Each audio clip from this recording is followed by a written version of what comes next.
commencer donc cette deuxième partie, je pense que c'est important de revenir sur le sommaire de cette partie-là.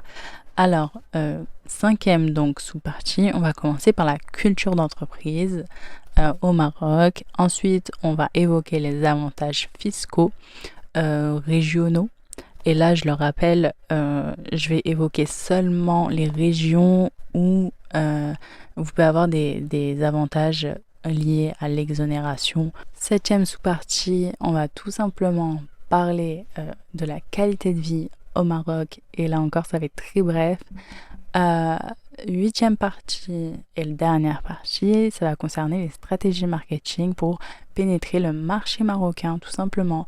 Alors là, je vais essayer de détailler les choses, mais c'est vraiment pas le sujet principal de cette vidéo. C'était juste pour faire un rappel qu'il fallait toujours adapter son offre, surtout quand il y a une différence de culture qui peut être assez conséquente.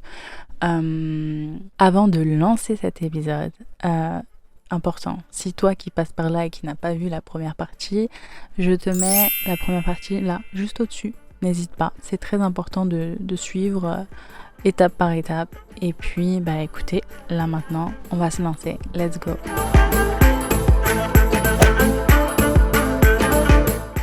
Avant de passer à la partie fiscalité, avantages fiscaux, etc., je vais parler justement de la culture d'entreprise au Maroc. C'est des choses qu'il faut savoir parce que selon moi, c'est important quand on part dans un pays qui n'est pas forcément le nôtre de connaître un peu comment ça fonctionne. Vous savez, par exemple, moi quand j'étais aux États-Unis et que j'allais au travail à 9h, 9h30, on me regardait de travers en fait parce que à 9h30, il y a déjà tout le monde. Vous voyez, les gens ils arrivent à 7h au bureau, il y avait, enfin vraiment, voilà quoi. Il faut vraiment faire attention à ce genre de détails, histoire de ne pas blâmer, on va dire, certaines cultures et s'adapter au mieux à leur manière de vivre. Alors, premier point important, c'est les relations hiérarchiques et le respect de l'autorité. Alors, il faut savoir qu'en France, effectivement, parfois, nous, on peut se permettre de taper la discute très friendly avec les supérieurs hiérarchiques, que ce soit les managers, les responsables ou tout simplement les directeurs, parfois même le grand PDG. Au Maroc, c'est pas comme ça. Pour une grande partie des entreprises marocaines, les employés marocains, en fait, ils accordent une très grande importance à les statuts et à la position hiérarchique. Et ça, en fait, on peut le voir dans les interactions professionnelles et le mode de communication. Ça va pas être la même chose avec son collègue. Il va pas parler de la même manière avec son collègue qu'avec son manager ou avec son directeur. Ensuite, on va parler du collectivisme et de l'individualisme. Il faut savoir que la culture marocaine, elle est généralement plus orientée vers le collectivisme.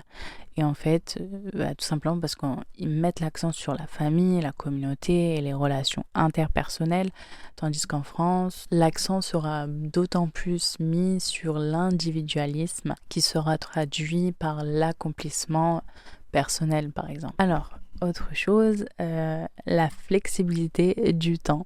Quand je dis ça, j'ai un sourire parce que c'est vrai qu'au Maroc, on a énormément de temps.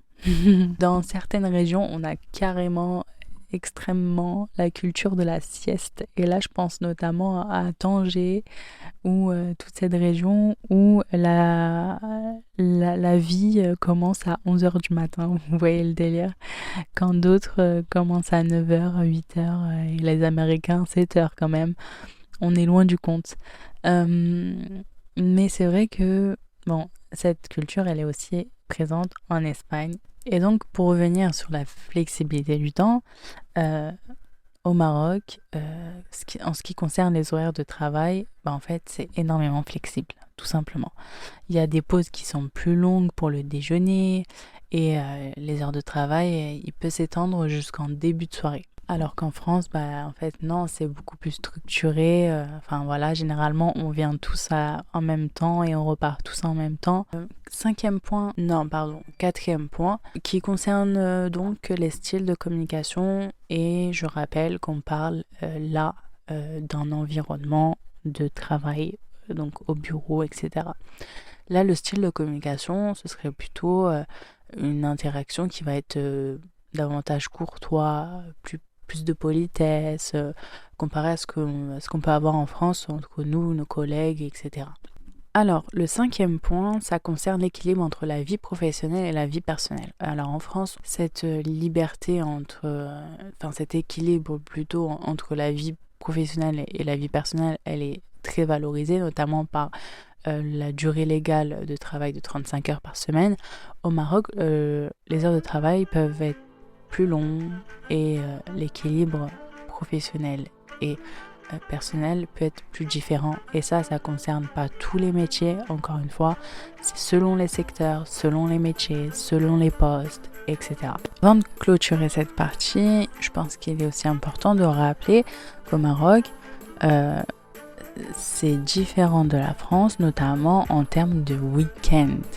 C'est-à-dire qu'au Maroc, selon les entreprises, mais on va dire c'est majoritairement le cas, vous avez des entreprises où le week-end est donc vendredi et samedi.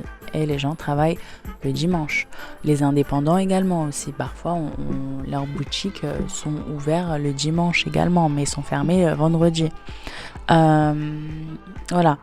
Donc ça dépend des entreprises, parce que c'est vrai que moi j'ai beaucoup entendu également qu'il y avait des entreprises qui avaient le week-end comme en France, c'est-à-dire samedi et dimanche.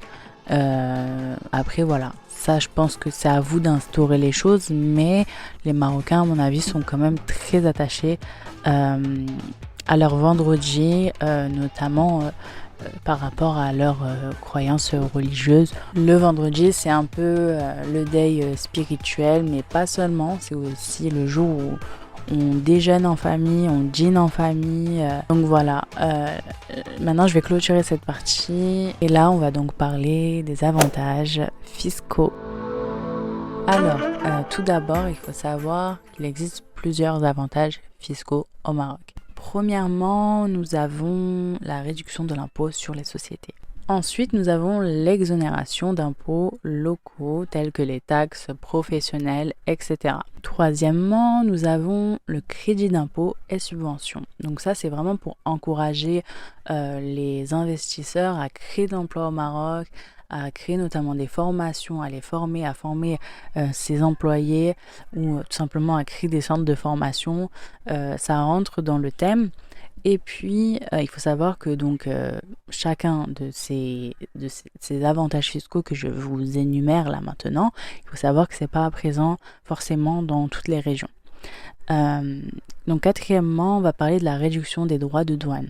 Il faut savoir que si vous avez une activité économique spéciale, et notamment dans les zones franches, il faut savoir que vous avez le droit à des réductions d'exonération des droits de douane sur les importations, notamment de matières premières et les biens d'équipement. Cinquièmement et dernièrement, nous parlerons des avantages pour la formation et l'emploi. Alors ça, c'est vraiment intéressant quand vous savez que vous pouvez vous prévaloir d'une déduction qui concernera la dépense des formations, mais également l'allègement pour l'embauche locale. Alors, il faut savoir qu'au Maroc, il existe 12 régions. De ces 12 régions, je vais m'intéresser à 10 régions qui composent des avantages fiscaux qui sont potentiellement intéressants pour vous qui souhaitez ouvrir, investir ou délocaliser au Maroc. Pour la première région, on parlera donc de la région de Tanger, Tétouan et El Hoceïma. Pour cette région, on parlera donc de Tanger Free Zone, qui est donc le TFZ, et qui est donc une zone franche, qui est l'une des plus conséquentes du Maroc, si ce n'est pas la plus conséquente du Maroc. pour cette zone franche, vous pouvez vous prévaloir de réduction d'impôts sur les sociétés et exonération douanière pour les entreprises qui opèrent dans cette zone. Et donc, dans ce cas-là, vous avez une réduction d'impôts sur les sociétés que j'ai annoncé au départ, et en plus de ça, vous avez une exonération douanière pour les entreprises qui opèrent dans le TFZ. En plus de ces avantages-là, inutile de rappeler que cette région-là est également la porte d'entrée pour l'Afrique, mais aussi pour l'Europe. Nous allons passer maintenant à la deuxième région, qui est donc la région de l'Oriental, qui est composée de nombreuses villes et provinces. Certaines de ces provinces peuvent être extrêmement connues dans le domaine de l'agriculture. Je pense notamment à la province de Figuig, province qui est également entrée dans le patrimoine mondial de l'UNESCO et qui est connue notamment par la production de dattes qui sont exceptionnelles de par la configuration de cette province, qui est donc une province désertique, mais pas seulement, c'est un désert d'oasis, et ainsi les terres sont favorables à une production de qualité. Donc là, si vraiment vous avez une idée quant à une activité qui serait potentiellement dans l'agroalimentaire, dans tout ce qui va être agriculture, importation, exportation, plus exportation là dans ce cas-là, ce serait potentiellement intéressant pour vous de vous intéresser à cette région, donc la région de l'Oriental. Il existe dans cette région-là des réductions d'impôts sur société, notamment de tout ce qui va dans les secteurs prioritaires qui sont donc l'agro-industrie et le tourisme, mais pas seulement. Ces allègements fiscaux vous permettront tout simplement de favoriser le développement économique de cette région. Il faut savoir qu'autrefois, cette région, c'était une plaquette tournante à l'époque où les frontières entre l'Algérie et le Maroc étaient encore ouvertes, que ce soit dans le commerce, que ce soit dans l'économie en général ou dans l'hôtellerie. Il y avait énormément d'offres, énormément de demandes qui s'est donc affaibli avec ces problèmes diplomatiques, on va dire. Problèmes diplomatiques qui ont énormément pénalisé les habitants de cette région, notamment la capitale de cette région qui est Oujda. Voilà. Après, il y a énormément de tout ce qui est tourisme, ça va plus relever de Saadia, je dirais. Mais sinon, ça reste très famille. En général, les gens, quand ils se déplacent là-bas, c'est pour aller voir la famille. Le tourisme n'est pas acquis encore dans cette région-là. Donc voilà, si vous avez des idées, c'est toujours bien de se lancer dans une terre qui est plus ou moins fertile, qui a eu son histoire, etc. Notamment par comment on appellerait ça, son avantage vis-à-vis des frontières qui peuvent à tout moment dans le futur réouvrir et relancer de manière immédiate l'économie de cette région. La région suivante, c'est la région de Fès et Meknès. Fès qui est extrêmement connue, notamment dans tout ce qui va être artisanat. On parlera des matières comme le textile, la coloration du textile ou encore les épices, ou tout simplement les riades. Qui n'aime pas les riades? C'est tellement magnifique. Donc si vous avez potentiellement une idée d'hôtellerie ou je ne sais quoi, Fès c'est toujours une bonne idée. En plus, les habitants de Fès sont extrêmement connus pour être des gens hyper sympathiques, hyper agréables, et c'est également une région qui attire énormément de touristes. Là-dessus, c'est pas nouveau. Ensuite, donc là, tout ce qu'on a dans cette région, ce sont les réductions d'impôts sur société, encore une fois, mais qui concernent les domaines de la recherche, de l'innovation et de la formation. Je rappelle qu'au moment où vous écoutez cet épisode, sachez qu'il est important de faire aussi vos recherches après cette écoute afin de savoir si il n'y a pas eu des changements, s'il n'y a pas eu des évolutions, etc. On va passer à la région de Rabat, Salé et Knétra, une région que j'affectionne particulièrement, notamment Rabat où j'ai des très bons souvenirs avec la famille, etc. Cette région dont je le rappelle, Rabat est la capitale, mais attention, Rabat est également la capitale du Maroc et non Casablanca. Casablanca est la capitale économique du Maroc. Donc là, on va passer aux réductions d'impôts sur société et il faut savoir que pour la région de Rabat, Salé, Knétra, ça concerne principalement les entreprises dans le pôle de la technologie. Donc, potentiellement tout ce qui relève de la technologie et notamment, pourquoi pas, de l'informatique comme les cybersécurités et compagnie. On va passer ensuite à la région de Beni Mellel et Khenifra. Là, on a des réductions sur impôts sur société, encore une fois, qui sont et qui concernent les zones industrielles et les clusters. Donc voilà. On descend un peu plus bas et nous avons la région de Casablanca, CETA. On parlera donc de Casablanca Free Zone, donc le CFZ, qui est notamment une zone franche. Réduction d'impôts sur société qui existe concerne tout ce qui va être investissement dans l'industrie créative et innovante, mais également tout ce qui concerne le domaine de la logistique et du commerce. Et donc passer à la région que tout le monde attend, je pense. En tout cas, une bonne partie, c'est la région de Marrakech. Je sais qu'il y a énormément de personnes d'entre vous qui vont se dire « Ok, je veux lancer mon entreprise à Marrakech parce que je veux vivre à Marrakech, je veux avoir la vie de Marrakech. » Et honnêtement, je peux vous comprendre parce que Marrakech, c'est très bien développé pour pouvoir garder un certain confort et en plus de ça, bénéficier de la culture marocaine comme on l'aime. Cependant, en tant qu'entrepreneur, il faut toujours choisir les choses de manière intelligente. D'accord? Donc, selon votre secteur, intéressez-vous aux avantages que vous pouvez avoir dans certaines régions et là, prenez votre décision. Pour Marrakech, il existe des réductions impôts sur société qui concernent les secteurs du tourisme, d'accord? Et des allègements fiscaux qui concernent l'investissement dans tout ce qui va être activité tourisme et hôtelier. Il n'y a pas d'autre chose, en tout cas à ma connaissance. N'hésitez pas à noter en commentaire si vous, en tant que, je ne sais pas, habitant de Marrakech, je ne sais pas, ou entrepreneur à Marrakech, vous avez relevé d'autres avantages. N'hésitez pas à partager votre connaissance en commentaire. On va descendre et s'intéresser à la région de Sousse. Alors, pour la région de Sousse, il existe des réductions d'impôts sur société qui concernent principalement les secteurs qui relèvent de l'agriculture et de l'agro-industrie. Pour la région et la dernière région, c'est la région de, enfin l'avant-dernière pardon, la région de Guelmim. Guelmim, qui est donc une région proche de Agadir et qui est donc une région notamment Amazigh. Grosse pensée à tous mes amis Schleur. Les réductions d'impôts sur société dans cette région-là, il n'y a pas de spécification. Et donc, toute société qui encourage l'investissement et qui encourage l'emploi dans ce secteur, dans cette région, on va passer à la dernière région qui est donc la région de Dakhla.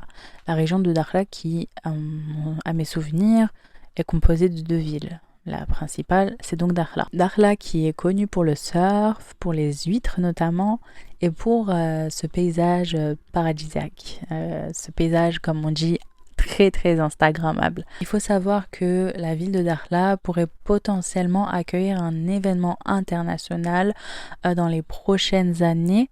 Alors j'ai survolé l'information, faites vos recherches là-dessus. Mais on va dire que si cela aboutit, il faut savoir que tous les secteurs tourisme, loisirs, hôtellerie, restauration, etc. pourront voir leurs recettes tripler, voire plus durant cette période-là et les périodes à venir. Parce que vous savez, après un événement, souvent, les gens reviennent quand ils sont charmés par la ville, ils reviennent année après. C'est souvent comme ça et la plupart d'entre eux après finissent par investir dans la pierre directement pour ne plus quitter la ville. Et c'était le cas de nombreux expatriés aujourd'hui, notamment à Marrakech. C'est un peu comme ça, on revient chaque été, chaque printemps et puis après, écoutez, c'est le coup de foudre. Donc là, ça commence à investir et à devenir résident. Je pense que ça pourrait être le cas pour la ville de Dakhla. C'est une ville qui est vraiment magnifique. Il y a très peu d'endroits dans le monde qui ressemblent à cette ville parce que vous avez ces dunes de sable blanc qui se déversent de manière mais magnifique sur l'océan qui rend cette eau tellement claire. Moi, honnêtement, j'ai toujours voulu avoir une maison de plage. Alors, je sais pas vous, mais moi, j'aime trop ça. L'idée de te réveiller avec un paysage aussi magnifique tous les jours, franchement. En plus, je pourrais enfin apprendre à faire du surf. Alors, franchement, je sais pas vous, mais moi, l'idée me plaît. Et je sais qu'il y en a beaucoup qui arrivent à conclure leurs rêves. Et franchement, c'est très motivant. Sur ces belles paroles, on va aborder l'avant-dernière partie qui donc évoque la qualité de vie au Maroc parce que évidemment vous ouvrez un business au Maroc, à mon avis vous allez quand même passer du temps au Maroc et donc il serait bon de connaître un peu quelle est la qualité de vie au Maroc vis-à-vis de ce que vous avez pu avoir auparavant. Et là je parle du style de vie très franco, très parisien, très urbain, franchement voilà. Je pense que tout le monde en Europe, si vous n'êtes pas de la France, vous pouvez quand même vous comparer à ce que je pourrais évoquer. Cependant, si vous venez d'un pays qui fonctionne peut-être différemment, où on n'a pas les mêmes, normes sociétales, entre guillemets, et tout le tralala, je pense que vous pouvez quand même pêcher quelques informations et vous faire votre propre comparaison. Et donc, sur ces mots, je lance l'avant-dernière partie. C'est parti, let's go! Commencer, on va parler du coût de la vie qui est très abordable au Maroc, on le sait tous. Ça peut notamment toucher que ce soit les services, que ce soit les logements, que ce soit le loisir, etc. Tout est abordable au Maroc. Ce qui est sympa, c'est que vous avez différents prix. D'accord?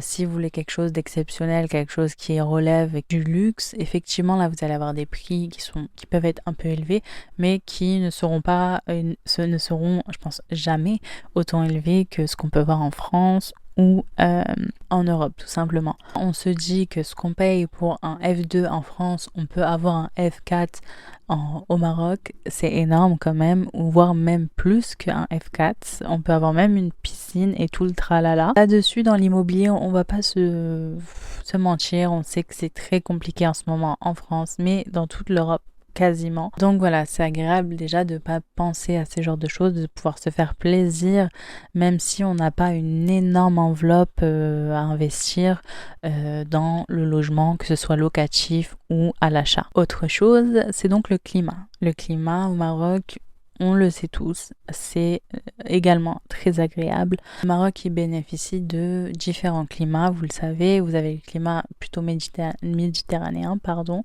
Et puis vous avez le climat désertique, mais vous avez aussi ce doux climat d'hiver que vous pouvez retrouver dans la ville d'Ifrane par exemple. Si vous aimez le ski, sachez que vous n'êtes pas obligé de rentrer en France pour faire du ski. Généralement, Marrakech c'est plutôt une chaleur ça va être une chaleur sec, comme on dit, comparé à ce qu'on peut avoir comme chaleur sur les côtes. Et là, je pense notamment à moi, ce que j'ai pu vivre à Rabat où quand il faisait chaud, c'était très étouffant, la chaleur c'était très humide et c'était difficile à vivre très honnêtement. Franchement, il fallait pas faire de brushing parce que sinon c'était pas très joli. Donc voilà, c'est un peu comme partout. La chaleur, elle est différente selon que vous êtes en plein milieu du désert ou alors à côté des côtes. Mais voilà, déjà ça, il faut le savoir. Autre élément important, ça va être l'hospitalité et la culture au Maroc. Comme on le sait tous, le Maroc est connu internationalement pour son accueil chaleureux, pour notamment sa richesse culturelle et son artisanat traditionnel. Et ça concerne beaucoup de domaines, que ce soit dans tout ce qui va être artisanat, vêtements, textiles, ou encore tout ce qui va être la poterie, etc. Vraiment, en y repensant, le Maroc a énormément de patrimoine qui concerne l'artisanat, c'est énorme.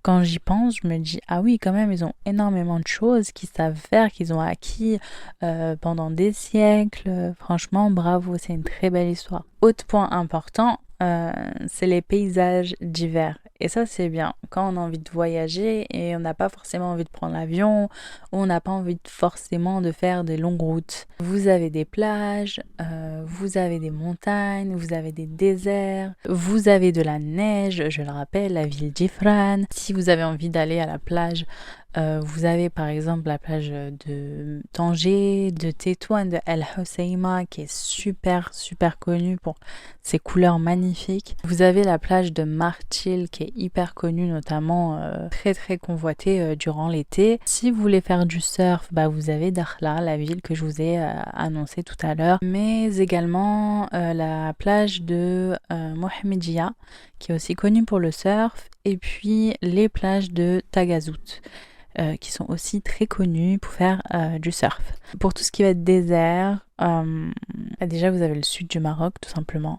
Pratiquement toutes les petites provinces du sud du Maroc sont des provinces désertiques à ma connaissance. Ensuite vous avez les provinces d'Agadir, il me semble que c'est plutôt montagne que désert. Vous avez donc la ville de Figuig que j'avais annoncée tout à l'heure, qui est une ville désert. Donc désert d'oasis, je le rappelle, parce que c'est intéressant, parce qu'au final, moi qui a déjà été dans cette province, j'ai pu avoir l'occasion de pouvoir me baigner dans un coin d'eau au milieu du désert, où au milieu de l'eau en fait il y avait un palmier tout simplement, et ce palmier séparait ce coin d'eau en fait, ce petit, c'est pas un fleuve mais je sais pas comment je peux appeler ça, mais je vais l'appeler coin d'eau, et donc il séparait l'eau froide de l'eau chaude, et c'était exceptionnel. Franchement j'ai jamais vu ça de ma vie, comment un seul espace peut être à la fois froid d'un côté et chaud de l'autre côté. Vous avez aussi le fameux barrage de Figuig qui est exceptionnel. Franchement, c'est très beau à voir parce que c'est vraiment rempli de dunes de sable autour, et vous avez toute cette eau qui est au milieu du désert, et je trouve ça vraiment magnifique. Et tout ce qui est donc endroit avec des montagnes, là, encore une fois, pour moi, à ma connaissance, il me semble que c'est plus les régions qui sont autour d'Agadir. Donc là, vraiment, intéressez-vous quant à cette région, qui sont aussi des régions de culture amazigh. Donc je le rappelle, au Maroc, il existe 3 types de tribus, entre guillemets, amazighs: ceux de l'eau, ceux qui est du désert, et ceux des montagnes. Et ceux de l'eau, c'est plus tout ce qui va concerner le nord, qui sont donc les Rifs. Et vous avez ceux du désert qui sont souvent les gens qui vivent dans le Sahara, et également ceux qui sont sur les côtes, par exemple Figuig, qui est donc une province amazigh, et qui sont donc dans le désert. Et vous avez ceux des montagnes qui sont les Chleuhs. Autre élément qui compose la qualité de vie au Maroc, ce sont les opportunités économiques. Il faut savoir que le Maroc actuellement est en plein essor, ce qui fait que tous les secteurs sont potentiellement intéressants, et c'est un peu, on va dire, un pays attractif pour les investisseurs, parce que la courbe n'est pas à sa maturité, ce qui fait que c'est encore très très très exploitable et encore très fructuable. Autre chose qui peut être très très agréable au Maroc, c'est l'influence multiculturelle. Là, je parle pas de arabe et amazigh. Là, je vais parler principalement du fait que le Maroc, c'est un peu le carrefour africain, où vous avez les Arabes, les Amazirs, les Européens, et tout ça forme un mélange qui fait que tout le monde a un peu de connaissances sur tout. Par exemple, je vous l'avais dit, il me semble cet épisode ou l'épisode précédent, le Maroc, si vous ne parlez pas en arabe, vous n'avez pas à vous inquiéter, parce que les Marocains parlent tous plus ou moins bien ou parfaitement bien en français. Ils ont aussi, pour certains, ceux qui ont fait on va dire des longues études, parfois ils se débrouillent également parfaitement bien en anglais. Les régions qui sont proches de l'Espagne, comme Tanger, etc., peuvent également bien se débrouiller en espagnol. Ça ça n'a pas d'influence que sur le langage. Par exemple, moi qui visite souvent le nord quand je vais au Maroc, j'arrive à découvrir des nouveaux produits espagnols que j'aurais pu jamais connaître, par exemple en France. Et des produits marocains que je ne peux connaître en France, ou alors dans les petites épiceries spécialisées. Je peux également découvrir des produits portugais, etc., que je ne pourrais connaître en France. Pour finir, dans la qualité de vie au Maroc, euh, c'est vrai qu'il y a des choses qui sont encore en évolution et pour certains c'est très encourageant, notamment pour le système de santé qui aujourd'hui est obligatoire quand on est salarié. On a systématiquement un système de santé, une mutuelle, etc. Mais c'est encore en avancée et j'espère que ça pourra aboutir à des choses pertinentes à l'avenir. Si vous avez des enfants, il faudra potentiellement vous orienter vers des écoles privées. Le Maroc, c'est un peu comme les États-Unis où il y a, quand on a les moyens, on pense directement au privé, tout simplement. On ne met pas forcément nos enfants de manière immédiate dans le public. Chose que nous, en France, on a l'habitude de faire. Bon, là, ces dernières décennies, je pense que ça a changé un peu. C'est vrai que les parents qui le peuvent, ils préfèrent mettre leurs enfants dans le privé.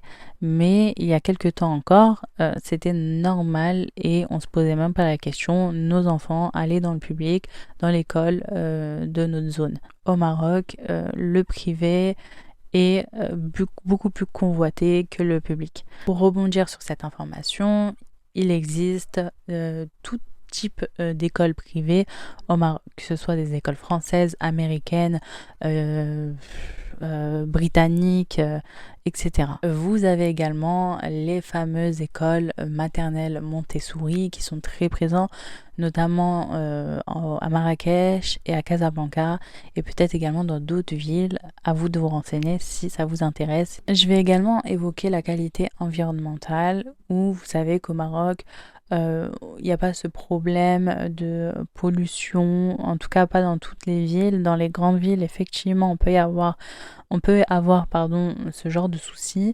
mais ça n'excède pas les grandes villes européennes, ça c'est certain.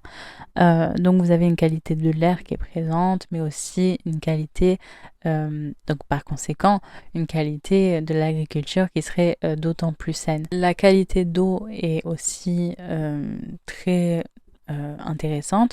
On m'a toujours dit qu'au Maroc, il n'y avait pas de calcaire. Alors ça, c'est à vérifier. Mais en tout cas, c'est vrai que moi, par exemple, quand je regarde ma bouilloire du Maroc, j'ai pratiquement jamais eu de calcaire alors que ça fait des années que je l'ai. Alors, qu'est-ce qui me stresse au Maroc? Premièrement, c'est ces hommes. Je sais pas si c'est des valets ou je connais pas vraiment parce que je me suis jamais posé la question de comment leur fonction s'appelle. Mais ce qui est sûr, c'est pas des fonctions publiques, ça c'est certain. En fait, c'est ceux qui portent des gilets jaunes et qui vous disent ok, garde-toi comme ça, qui t'aident à faire ton créneau. Ce qui m'agace, c'est qu'ils s'approprient en fait des places. Genre, il y a plus de place dans la ville, mais les places disponibles, ils sont là. Donc, ils s'approprient des places publiques, des places dont pouvez user de cette place gratuitement, mais non, vu que lui il est là, ok, il t'aide à faire ton créneau, ils peuvent même parfois dans certaines villes, ils gardent ta voiture eux-mêmes et ensuite tu dois les payer. C'est vrai que c'est ridicule, c'est quelques pièces, hein, c'est pas ça dont je me plains, c'est le fait que ce soit constamment, tout le temps, vous voyez, et enfin, c'est bien gentil de vouloir garder ma voiture, c'est bien gentil de faire ça, de faire ci, mais avec du recul, se dire que tout le temps, dès que t'as plein de choses à faire dehors, t'en rencontres tout le temps, tout le temps, tout le temps, ça devient très très lourd. J'ai l'impression de me faire carnat en fait. Genre je suis là, c'est un endroit public, imaginons, genre, vous êtes là, vous payez vos impôts au Maroc, Et en plus de ça, vous devez payer une fonction qui n'est pas fonction publique et qui n'est même pas déclarée. Donc vous faites quoi en fait? Autre chose dont je pourrais me plaindre, c'est tout simplement les infrastructures de transport. Il n'y en a pas énormément, et il y en a dans certaines villes, mais pas partout. Et je pense que ça devrait être réfléchi pour être développé partout au Maroc. Parce que c'est vrai que moi, par exemple, en France, je vais toujours privilégier les transports parce que on est habitué en fait, le métro et tout, ça nous connaît. Et donc des fois, en fait, je me dis ah mais c'est dommage et tout, surtout que quand c'est l'heure des bouchons, c'est un peu relou. T'aurais préféré prendre le tram ou quelque chose de plus rapide. Et par conséquent, si vous n'avez pas le permis, ça devient d'autant plus compliqué pour vous à ce moment-là. C'est vrai qu'au Maroc, on a la culture du taxi. On prend tout le temps les taxis, peu importe si la boulangerie elle a je sais pas combien de mètres, elle est trop loin pour vos pieds, tout simplement on va prendre le taxi. Si vous voulez faire 2-3 courses, tout simplement vous allez prendre le taxi encore une fois. Et les taxis, c'est pas les Uber, non, il faut vraiment aller dans une place plutôt on va dire dynamique, et là vous allez arrêter un taxi comme à l'ancienne. Je sais que ça a un peu changé aujourd'hui, c'est tout récent, hein. Il y a un nouveau concurrent qui c'est sur le marché marocain qui s'appelle Yango. Attention, ce n'est pas un partenariat ou je ne sais quoi. Je le cite juste parce que j'ai vu que ça s'est installé au Maroc et que c'est potentiellement intéressant pour les personnes qui ne veulent pas utiliser la voiture, ou alors tout simplement qui ont un problème de voiture, ou tout simplement qui n'ont pas leur permis. Alors à ma connaissance, à ce que j'ai entendu, Uber a une fois essayé de s'introduire dans le marché marocain, mais apparemment ça a été un big flop. Donc à voir pour quelles raisons, on ne sait pas vraiment. Mais là, je vois que cette appli-là, Yango, fonctionne assez bien. Donc je comprends pas. Autre chose, quant au transport, au Maroc, on a aussi beaucoup la culture du vélo. Alors, on utilise le vélo très souvent. Si c'est pour des petits chemins, des petits trajets, on va prendre le vélo. Après ça, bien évidemment, c'est pas dans toutes les villes, hein. Les grandes villes, en général, on va privilégier la voiture quoi qu'il arrive. Mais dans les villes moyennes, voire les provinces et les petites villes, on va toujours privilégier le vélo. Et ça, je pense que ça peut être sympa parce que nous, Européens, en Europe, on a aussi l'habitude d'utiliser les vélos. On a carrément fait des pistes cyclables en France, sur Paris, et ça a fait crier les automobilistes, parce que par conséquent, les rues se sont rétrécies, les bouchons se sont allongés, donc voilà. Ce qui pourrait ne pas vous manquer par rapport à la France, c'est le stress. C'est le stress urbain, comme on le connaît bien. Les bouchons, Paris, alors là, j'en parle même plus, ça sert à rien d'en parler. Les bouchons sont énormes. Mais attention, je tiens à vous avertir que sur Tanger, ça frôle les bouchons de Paris. Genre, vraiment, c'est incroyable le trafic qui surgit depuis des décennies à Tanger. C'est énorme. Là-dessus, vous êtes prévenus. Mais déjà, faut savoir que c'est le genre de choses qui nous manque pas du tout. Que ce soit le stress du trafic ou le stress qui est lié au travail, au fait d'arriver en retard le matin au boulot, etc., les transports et compagnie, là, c'est un stress qui est permanent. Autant dire que nous, on vit avec le stress. C'est ça le problème. Et franchement, c'est vrai que la plupart des personnes qui s'expatrient au Maroc, c'est l'une des premières raisons, c'est qu'ils retrouvent une vie paisible au Maroc.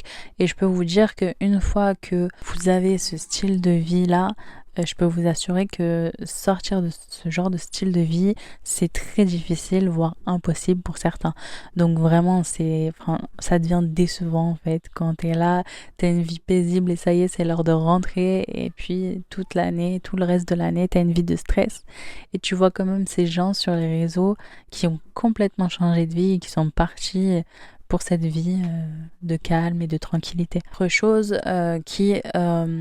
dont je reviens un peu dans ce que j'avais pu dire par rapport aux écoles au Maroc, etc.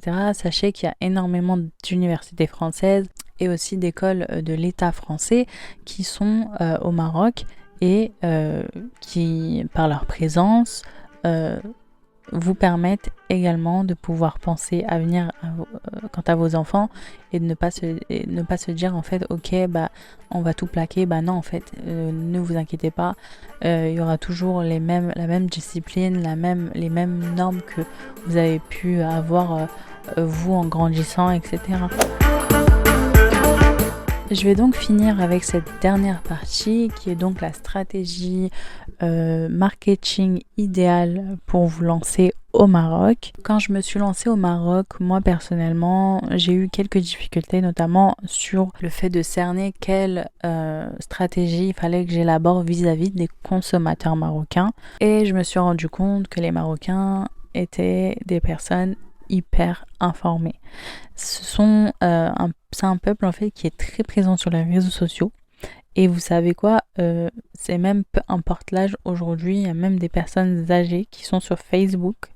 Ça rejoint un peu notre évolution à l'européenne où on a aussi des grands-mères, des grands-pères qui ont des comptes Facebook. Les Marocains ont toujours eu ce côté curieux et peu importe le domaine, les Marocains sont énormément curieux. Ça fait même partie de la culture marocaine et de ce fait, c'est donc le marketing numérique et le marketing d'influence que vous allez privilégier vis-à-vis des autres méthodes de marketing. J'aimerais préciser que la méthode du bouche à oreille est encore très très très puissant et présent au Maroc que ce qu'on peut avoir dans les pays développés comme les pays européens, etc. Au Maroc, cette technique de bouche à oreille est énormément puissante. Vous avez aussi ce qui va être spot publicitaire. Là aussi, c'est encore c'est un peu puissant que dans d'autres pays où on regarde même plus la télé. Au Maroc, non, parce qu'on a cette culture de feuilleton marocain qu'on regarde le soir en famille. Et donc voilà, par conséquent, les spots publicitaires sont mis en valeur. Ce qui est intéressant, notamment pour le Maroc et pour les spots publicitaires, c'est que quand vous lancez votre spot publicitaire, il faut savoir que vous allez à la fois vous produire un message pour le peuple marocain, mais pas seulement. Les feuilletons présents à la télé, dans les chaînes nationales marocaines, sont souvent regardés par un grand nombre de personnes qui ne vivent pas forcément tous au Maroc. Vous voyez, vous avez aussi toutes les personnes qu'on appelle les MRE, les Marocains vivant à l'étranger, résidant à l'étranger. Là encore, ils ont toujours aussi cette habitude de regarder leur feuilleton et de là, en fait, vous touchez toute l'Europe à l'international carrément. Vous avez aussi le monde arabe. Le monde arabe, tout ce qui va être golf, etc., etc. Vous pouvez aussi toucher cette audience-là. Donc vraiment, lorsque vous publiez un message dans les chaînes nationales marocaines, vous allez élargir d'autant plus votre audience au-delà du Maroc. Là, dans ce que je souhaiterais partager, c'est principalement le marketing numérique / le marketing d'influence. Ça fonctionne vraiment bien. Vous avez le site internet empireagencyma.com qui vous permet à la fois de trouver vos influenceurs et en plus de ça avec un panel d'influenceurs international. Ce qui relie tous ces influenceurs et célébrités, je tiens à le préciser parce que il n'y a pas que des influenceurs, il y a aussi des acteurs, des chanteurs, etc.